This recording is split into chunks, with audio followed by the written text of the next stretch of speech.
Welcome to another edition of the Daily Knights. This is the Recruiting Rundown. I am Brian Smith. Got Stephen Leonard, got Mr. Andrew Johnson with me. Fellas, good to have you on the show again. How is everyone today?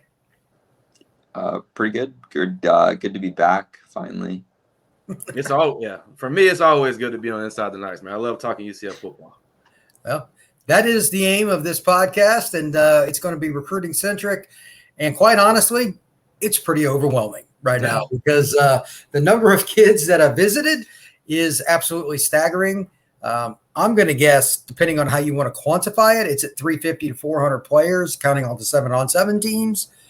And local kids, not all of them are Power 5 kids or elite, but UCF is, quote unquote, keeping the door open. And the objective here is very simple. They want to get to know, build a relationship with as many players, coaches, families, 7-on-7 organizations as they can. It's a great strategy. I've talked to both of you off air individually and as a group. I know that all three of us, I will say this collectively, are like astounded by how many people have come. Seriously. Stephen, I'll start with you wherever you would like to throw out the first grenade here. Whatever position, whatever player, you'll hit something. Yeah. Fire away, buddy.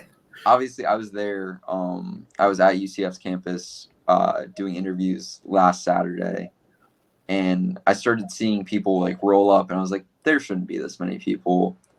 And I got over 100 just in that day that I knew of beforehand, so I could like write it down. The first one was RJ Grigsby from North Cobb. He's an interior offensive lineman. Plays with UCF's top quarterback target in Malachi Singleton. So they already have a connection there. Absolutely. And he is a big kid. Like, I've seen his film before, obviously, but you really don't know until you like get in front of someone how big they are. That is a fact. When you're in front of somebody that weighs 3 bills or more, you know. So UCF actually had a few big linemen on campus, so that's a positive. It's good to see that. On that note, from a generic perspective, the Knights are doing a very good job of recruiting the state of Georgia, as Stephen just mentioned, and that is going to pay dividends now and in the future. They're recruiting kids from the bottom part of the state, the central, the eastern part, where hardly anybody recruits, all the way to Atlanta and above. They are not leaving a stone unturned. So that kind of goes into my opening statement about UCF. I'm guessing 350, 400 kids. And some of them, again, aren't necessarily the kid that University of Alabama is going to offer right away. And some UCF may not. But they're opening doors, and this is a long-term play. Yeah. So, kid, it's about building those connections like we talked about. Oh, 100%. If you don't, then what are you going to do later? It's a very intelligent move. It's just part of the process. Recruiting never ends. It is 24/7, 365. So who you got next? Whoever you want to throw out there, buddy. You also got Dee Crayton. He's a linebacker from Denmark High School in Georgia. Probably one of the top 10, 15 linebackers in the entire country. Yeah, it's weird to see him on campus because he didn't have a lot of UCF like hype around him. Yeah. But since his visit, he's been putting out a lot of UCF content on his story. Reposting every UCF player that like posts, every recruit that posts pictures in UCF uniforms. I know him pretty well. He's an interesting kid. He plays with Cam Newton's organization, and I got to know him last year. He's really intellectual. I have a feeling that they would like him to play middle linebacker. He's good coverage for 1 and 2. He's the kind of guy that could organize other players. He would be a huge addition to the UCF recruiting class. And just to stay on defense really quick, and I threw this name out earlier, how do you guys feel about Sincere Edwards, the defensive lineman out of Waukeva High School in Apopka? He's got a lot of upside. He's class of 24. He's an edge guy that could grow into a 3 technique. I mean, you have to recruit that kid. That's pretty much their potential cave and call for same town, even rival school. You have to recruit those kids, and you have to be successful if you want to elevate the UCF football program. Stephen, what did you like about Edwards? I got to meet him and talk to him, did an interview with him. right after he visited on Saturday. And he's visited UCF 4 or 5 times now. Just within the past year, because he was offered last March. So yeah, I like one, his size, and 2, he was talking about how he feels like he wants to be used in multiple ways. Yeah, his ability to explode off the line of scrimmage and use his feet and hands was very impressive to me. I watched his Rivals film, and for me, I just think Edwards is a must get for UCF because of the potential depth issues at defensive line. He had 10 sacks his sophomore season, so I think Sincere Edwards is a must get for UCF. That would be a big addition. Yeah. Sticking in that area, and it's a kid I know, Zachary Tobe plays at Akoe High School. It's on the west side of the Orlando area, and he's a long corner, kind of fits what they've got already. They did walk into this staff. They're pretty fortunate. They got a lot of long corners, even safeties as well. Yeah. Tobe fits that. He's going to have plenty. I'm not saying he's leaning to UCF or anything. I haven't asked him about that recently, but that's a kid. Getting kids like that on campus a lot, you can't go wrong with that. I know they're trying with a lot of guys, but he's one of. I watched his film. I like Tobe. He has good ball skills, and because of his ability to play the wide receiver position as well, he's physical at the line. He can play both press coverage and zone. So I like Tobe. I like this film. We got to watch him in person at the 7-on-7 camp in Davenport. Ooh. Yep. And I got to talk to him there, and he was saying Iowa State, Tennessee, and UCF were his top schools. Iowa State, I've seen that. Not surprising. Iowa State does a good job in the state of Florida. Yeah. They do a good job. Now, here's the kid that I remember all the way back from last season. He was at UCF's camp. He's since committed to Florida State. It seems to be a little iffy. His name is Randy Pittman. He's a tight end / H-back. He's not the tallest kid. He's 6'1", 6'2". Yeah. But he's from the Panama City area, which is like 50 minutes from Tallahassee. So he had a chance to go to Florida State recently and chose to come to UCF instead. Ooh, that's a good sign, right? I mean, that's a good sign. That tells me the door is open. Yeah. And I watched his film as well. Like you said, he's not the biggest tight end just yet. But man, can he move when he gets his ball on the hands? You know, it's special for a tight end to be able to take a 5-yard in route and make guys miss for another 15 yards. And those are the type of guys UCF needs to make those explosive plays. 100%. Yeah, his body type reminds me of Alec Holler. Yeah, a little slimmer, a little smaller. Yeah. Well, he's a good player. He's got all the upside in the world. I'm just curious to see how big he is the next time he comes. I haven't seen him for a better part of a year. So sticking with Florida kids, and a very big one from Rockledge High School, Bryce Lovett. He is anything but small. Guessing 6'4", 6'5". I forget what he told me at Under Armour. 6'5", 330. Yeah, big guy. I would say the 330 is a legitimate answer. Yeah. He can still move. I was curious about his flexibility at Under Armour. He's a kid that they've had come in for visits and stuff, and I wasn't real sure about him. But watching him move right before your eyes, there's nothing like the eye test. Nothing. He can play guard or tackle at the college level. He's got a bunch of offers now. He's kind of one of those later bloomer kids. And again, this is the kind of kid that UCF historically has made a living off of. And there's nothing wrong with that. He's a little bigger, but he's like Cole Schneider. He's a power player. He's going to run you over. Hey, sign me up for that. I'll take as many as I can get. I don't know what you guys think about it, but I really like Bryce. I just checking out his recruitment. I seen he got a lot of love from SEC schools like Florida and Arkansas. But man, UCF love to get guys like that. Florida's just got it on him. Yeah. Well, that was inevitable. I kind of knew after seeing him at Under Armour, he was going to ascend a little higher. His recruit's going to getting more offers, etc. You just didn't know from who. When Florida offers an in-state kid, that matters.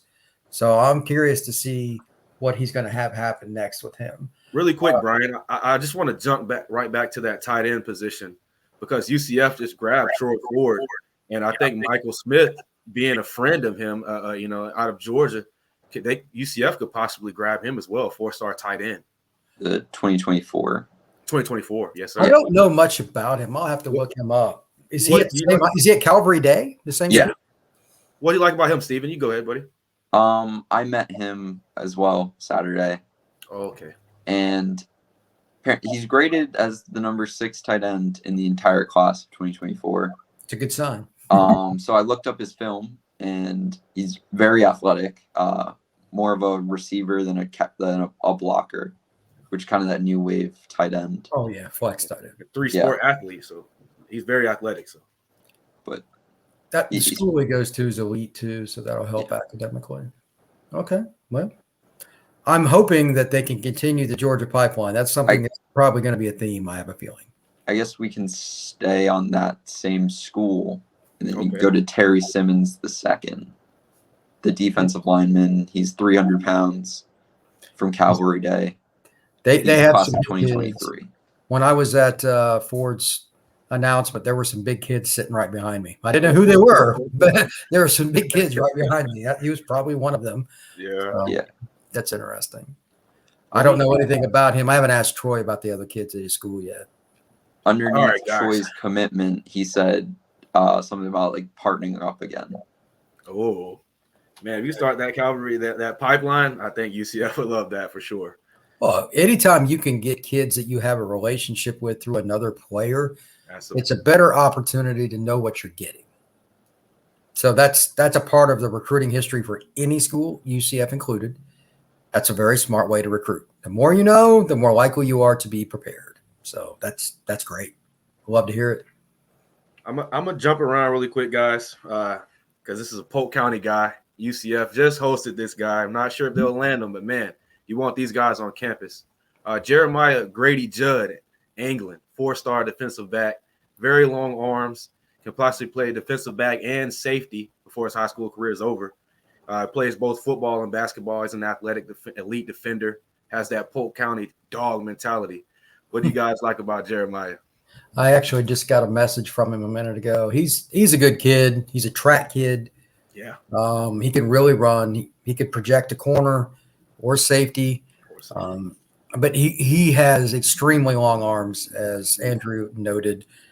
And he's a pretty chill kid. He's not a guy that's going to cause you any issue. He just A to B. He's gotten, I don't even know how many offers. Florida State, I believe, was his first big one several months ago. But now he's starting to get quite a few. I know he's in South Polk County. He's from the same high school as one Johnny Rocket, as I like to call him, Johnny Richardson. And to be honest with you, if he played in Orlando, his offer list would look much different. He's at a school that is in a distance from the airport. Let's just say that. There you go. It's just he's telling the truth, guys. Lake Wells. It's the very bottom edge of that area, and it's not easy to get to. So it doesn't get hit quite as hard as it probably should based on its level of skill. That being stated, once the Florida States and the Tennessees, et cetera, start looking at you, it's generally a sign of good things to come. Right. So I don't know who all he's gotten recently, but just looking at his page, man, I mean, he's had a lot of offers. Yeah. UCF, Florida State, just Tennessee. His offer list is pretty extensive. Florida's on there, Louisville, Penn State. There you go. West Virginia, Kentucky, not Michigan, but Pitt. He's the kind of kid, again, that UCF has always made a living off of. They found kids from Polk County. I believe Selascar is from down that way, if I remember. Haven or whatever. Haven. Yes, sir. Yeah, there's a lot of different kids in that area that are really good. One of the guys that I know that runs the Twitter handle Pokeway mentioned the other day that 40 different players that are underclassmen have to offer Polk County. That's insane. Yes, sir. It's not it's a very weird dynamic because it's predominantly blue collar and it's right off I-4 and then a little south, but it's a lot of mid-sized towns that all just run together. You don't know which town you're even in. Yeah. And there's players in all of them. Auburndale. You got the legendary Bill Castle down there at Lakeland High School, just pulling guys in from every area just to come play with the Dreadnoughts. He's been doing that for a while, so it's great. Lakeland's a hotbed for talent. Lakeland, Lake Gibson, it's Kathleen, all that. Everybody's got somebody. Sure, it's incredible how many good players come out of that area. I think UCF might end up, ironically, having as much, if not more, success long term in that county than they do in their own, because fewer schools are recruited, and it's right next to Orlando. Most of the big schools want to get in and get out. They go to about 8 to 10 schools, and they get back on the plane and they leave. That's just how it works. Obviously, UCF drives because they're already here. So now the question is just which kids do they recruit? So I think Anglin is a great example of somebody they need to find a way to get, but there's a lot of kids in Polk generically that have visited. He's just one of. So have you got a chance to speak with him, Stephen? No. I've DM'd back and forth with him, but I haven't talked to him. Okay. He's a nice kid, pretty quiet. UCF has as good a chance as anybody. Blew up after a video with destroying the Donald Delahaye who went to UCF. He was doing like a video in, I think, Polk County. And then he made like an awesome play, and then he gave him the nickname Grady Judd. Grady Judd. If you know anything about Polk County, you don't want to play with Grady Judd. He's a lot. He'll lock you down. That's a whole different answer to a lot of different things. I'm going to leave that alone. Speaking about UCF's own county, Orange County has Boone High School. Okay. They had 2 high-ranked recruits visit UCF recently. You had Aiden Mazzell, who's a wide receiver. I believe his parents both were athletes at Florida. They ran track.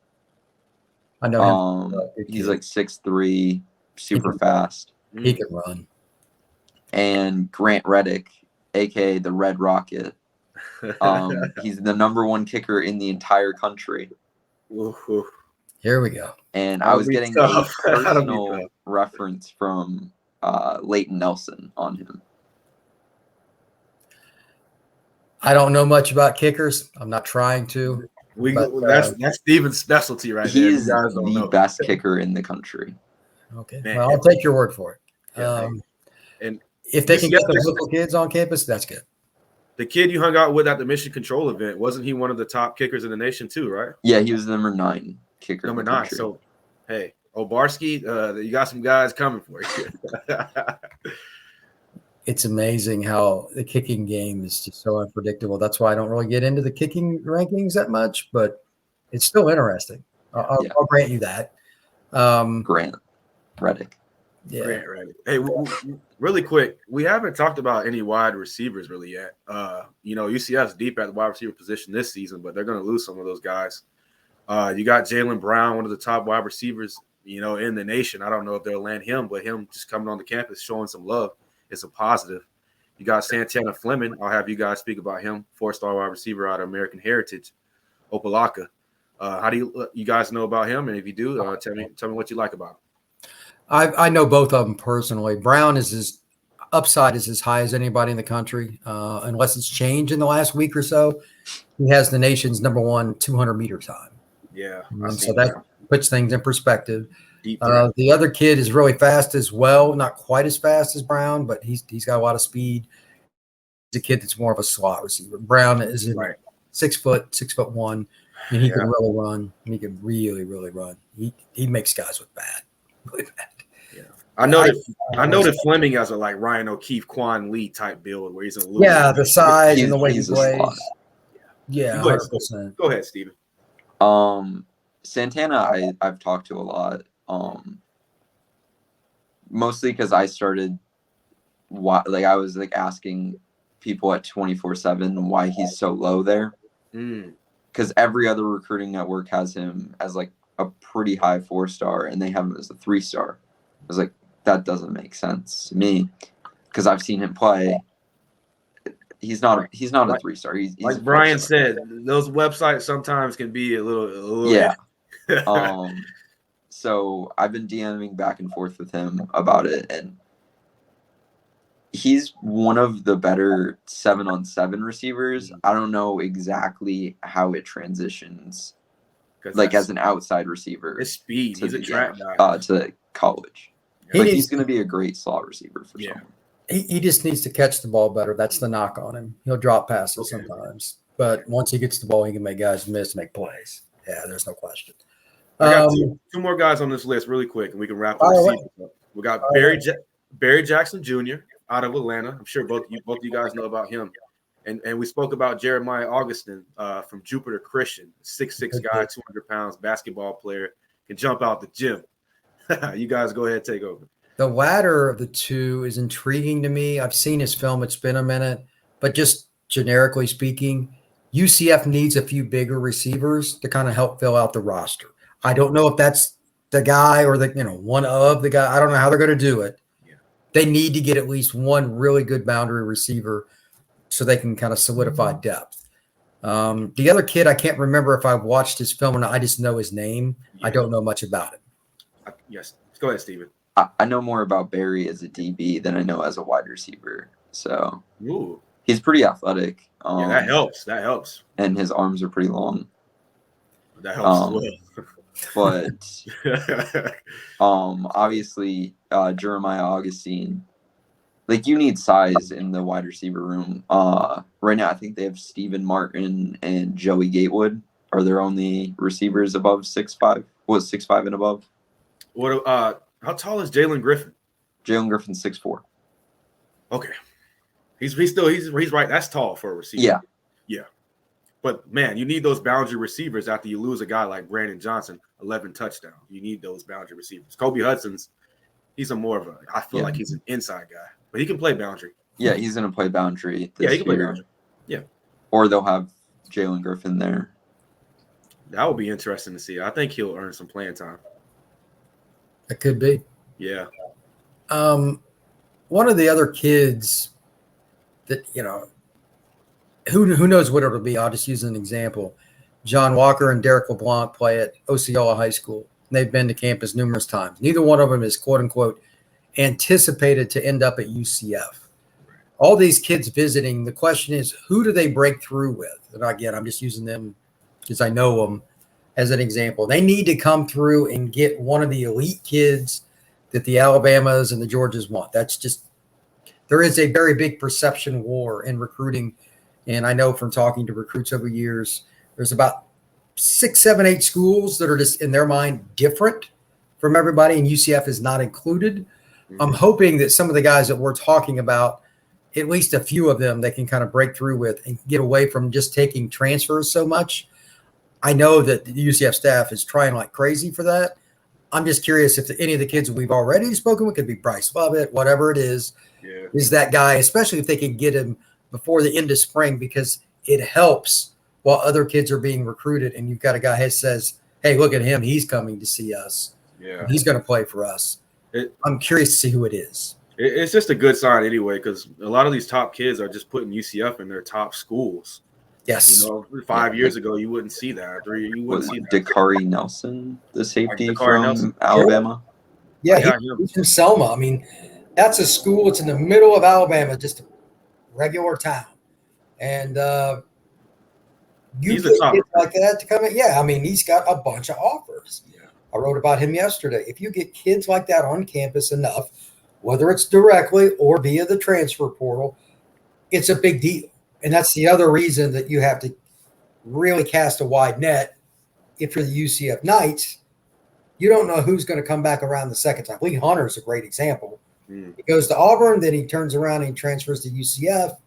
That was a humongous deal for the Knights because you just can't find 320-pound guys like him. You just can't.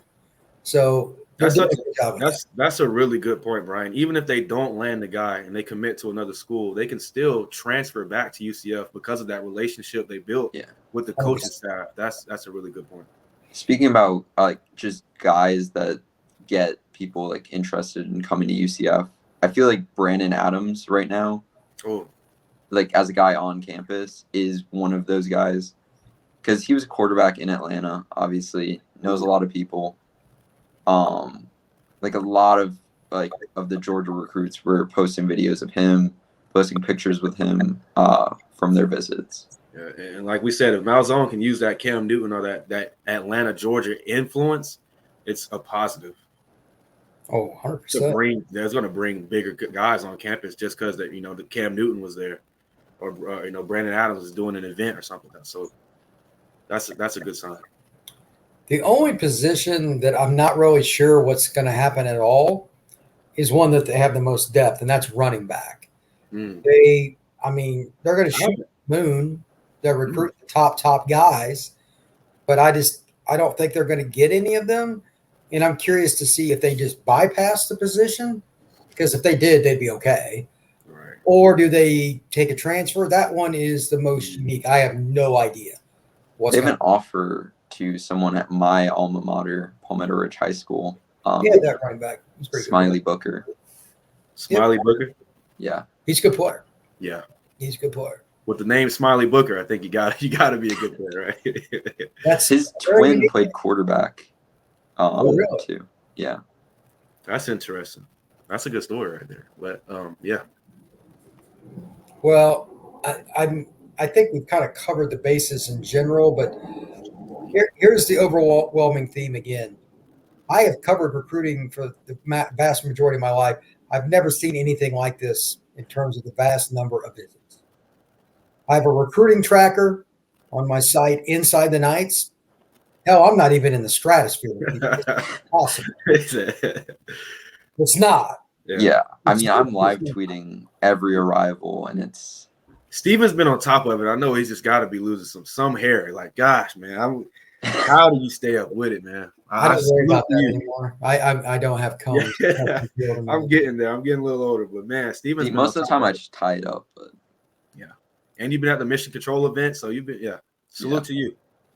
Yeah, I don't have any idea what they're going to do at running back, and quarterback is obviously it's like one guy. You got some other ideas, but running back's the weird one. Mm-hmm. Linebacker, I would like to see a few more names. They got Troy. That's a big get, but that's my one position concern in terms of just sheer numbers. How many linebackers do you think they would take? Well, that depends on the transfer portal. That's the key. And what year is the kid? I mean, the variables just don't end. Because they got Jason Johnson from the portal, the three-time All-American. I think they could take at least one more portal kid prior. Yeah, they had. I think his name's Chris Mole from UAB on a visit this week. I seen he transferred, or he put his name in the transfer portal. Yeah, he was on campus. He was on the campus this week. You said UAB, right? Yeah. Yeah, I seen that. Whoa. That means there's a chance then. Right. I mean, if you're visiting, there's always a chance. So that social media is playing a big part, man.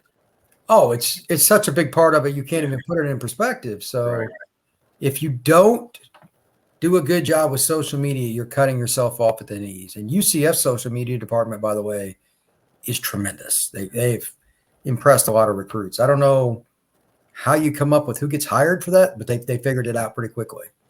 So also, whoever was naming babies around the Lake Mary area like 18 years ago, you have Colton Boomer and Stone Boss from Lake Mary High School this year. Well done.